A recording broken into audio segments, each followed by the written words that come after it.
मध्य प्रदेश के उपचुनाव में प्रचार के दौरान नेताओं पर अशोकनगर का खौफ नजर आ रहा है।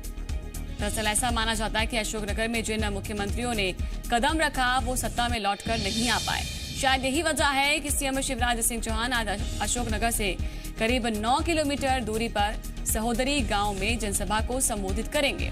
तो वहीं पर दूसरी ओर कल कमलनाथ भी अशोकनगर से लगभग 35 किलोमीटर दूर राजपुर गांव में चुनावी सभा में शिरकत करेंगे। आपको बता दें कि इस अशोकनगर सीट पर उपचुनाव होना है। तो चुनाव में अशोकनगर से डर लग रहा है नेताओं को, और इसका सीधा जो एग्जाम्पल है वो इस बात से आप समझ सकते हैं, अंदाजा जो है इस बात से लगा सकते हैं, क्योंकि बीजेपी और कांग्रेस ने दोनों ने ही दूरी बना ली है। अशोकनगर वहीं पहुंचेंगे। अशोकनगर से 9 किलोमीटर दूरी पर सहोदरी गांव में सभा करेंगे सीएम शिवराज सिंह, और अशोकनगर से 35 किलोमीटर दूरी पर राजपुर गांव में कल सभा होगी कमलनाथ की।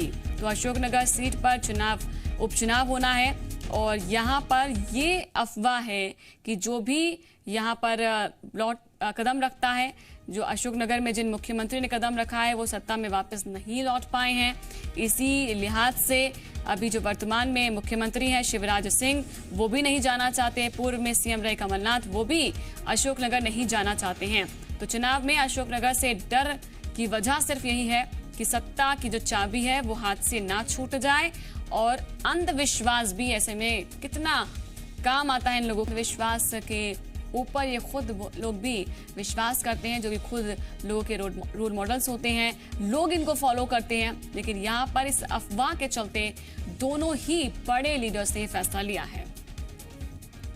जी मीडिया संवाददाता संदीप भमरकर हमारे साथ लाइव जुड़ चुके हैं भोपाल से। संदीप, ये जो अफवाह है कि कोई भी मुख्यमंत्री अगर वहां पहुंचता है सत्ता पर काबिज दोबारा नहीं हो पाता है, ऐसा ही भ्रम कुछ जो है नोएडा को लेकर भी था, अब वहां अशोकनगर को लेकर भी है। इसी वजह से अभी जो बात करें मुख्यमंत्री की, शिवराज सिंह जो है वो भी दूरी बनाते हुए नजर आ रहे हैं। अब जो उनकी सभा वहां पर होगी, और साथ ही कमलनाथ भी जब उनकी कल होगी सभा, तो वो भी दूरी बनाएंगे। बिल्कुल, अशोकनगर में कदम रखने से बच रहे हैं, और ये जो मिथक है ये हर किसी सत्तासी नेता के ऊपर इसका खौफ नज़र आता है। और इससे पहले जो मुख्यमंत्री रहे हैं हमेशा खौफ खाते हुए ही बचते रहे, लेकिन पिछले जो घटनाएं हुई हैं उसको देखते हुए ये सारे इस पर अमल भी किया जाता है। मसलन इससे पहले जितने मुख्यमंत्री इस इलाके में पहुंचे हैं, अशोकनगर में कदम रखा और उसके बाद उनकी कुर्सी चली गई। लालू प्रसाद यादव भी एक ऐसे नेता थे जो यहाँ पर चुनावी सभा करने के लिए एक बार आए थे, और उसके बाद में जब लौटे तो उनको सत्ता से हाथ धोना पड़ा। तो ये ऐसे बहुत सारे उदाहरण देखने को मिले हैं। और उसके बाद में तो बातचीत में अंदाज में तो इसे केवल टोटका और अंधविश्वास कहा जाता है, लेकिन कोई भी नेता अशोकनगर में कदम रखने से बचता है जब तक उसके पास में कुर्सी है। अभी तक ये भी है कि जब कुर्सी नहीं होती है, और यहाँ पर जो अशोकनगर के प्राचीन मंदिर है राज राजेश्वर, जिन्हें अशोकनगर का महाराज भी कहा जाता है, उनका आधिपत्य कहा जाता है अशोकनगर पर। यदि यहाँ पहुंचकर राज राजेश्वर महाराज के दर्शन कर लिए जाएं तो फिर उच्च पद हासिल होता है। राजीव गांधी, पीवी नरसिम्हा राव, दिग्विजय सिंह, उमा भारती जैसे बहुत सारे उदाहरण हैं जो यहाँ पर मुख्यमंत्री प्रधानमंत्री या मुख्यमंत्री बनने से पहले पहुंचे, दर्शन किए, और उसके बाद में उनको उच्च पद मिल गया। एक मिथक ये भी है कि ये घटना है जो मैं बता रहा हूँ कि शिवराज सिंह चौहान जब 3 साल मुख्यमंत्री रहने के बाद में कुर्सी उनकी चली गई थी, इसके बाद में अशोकनगर पहुंचे तो उन्होंने अशोकनगर को पवित्र नगरी कहते हुए प्रणाम किया था, और यहाँ पर राजराजेश्वर महाराज के दर्शन भी किए थे।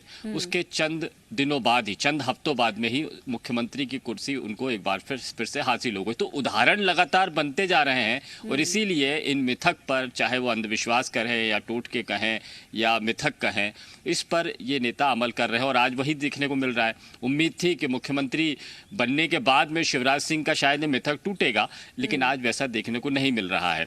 अशोकनगर विधानसभा क्षेत्र में तो शिवराज पहुंच रहे हैं, लेकिन यहाँ से 9 किलोमीटर दूर गांव में बैठक लेंगे, अशोकनगर में कदम भी नहीं रखेंगे, बाईपास रोड से होकर गुजर जाएंगे। और कल जब कमलनाथ यहाँ पहुँचेंगे तो भी अशोकनगर नहीं पहुँच रहे हैं, हालांकि उनके पास में कुर्सी नहीं है, लेकिन वो अशोकनगर में सभा नहीं ले रहे हैं। वो यहाँ से दूर एक राजपुर गांव है, यहाँ पर वो चुनावी सभा लेंगे, उनके साथ पूरा तामझाम होगा, कई सारे उनके जो उनके सरकार में मंत्री रहे वो लोग होंगे, कई पदाधिकारी भी हैं, लेकिन अशोकनगर में कदम रखने से कमलनाथ हो या शिवराज बच रहे हैं। तो राजराजेश्वरी के जो आप दर्शन की बात कर रहे हैं, क्या वहां पर जाने का कोई प्लान है? क्योंकि अब तो सत्ता पर काबिज होने के लिए कुछ भी जो हथकंडे हैं, भले ही उसमें पूजा पाठ हो, कोई धार्मिक अनुष्ठान हो, हवन हो, दर्शन करने हो, तो इससे तो चूकते नहीं है कोई भी नेतागण हो। तो हो सकता है इसके लिए भी कोई प्लानिंग हो जाए आगे। देखिए, राजनीति करने वाले लोग जब सार्वजनिक बयान देते हैं तब अंधविश्वास, टोने टोटके से दूर रहने वाले बयान देते हैं, लेकिन जब अमल करने की बारी आती है तो यहाँ पर वो पूरी तरह से इस पर अमल करते हुए नजर आते हैं, अंधविश्वासों पर, इन टोटकों पर, और शायद खुद के ऊपर जो गलत बीतने का डर रहता है, गलत होने का डर रहता है, यही वजह है कि ये लोग अशोकनगर में जाने से बच रहे हैं। चाहे शिवराज हो, सत्ता हासिल हो गई लेकिन बच रहे हैं। कल कमलनाथ का भी कार्यक्रम है लेकिन वो भी नहीं पहुंचेंगे।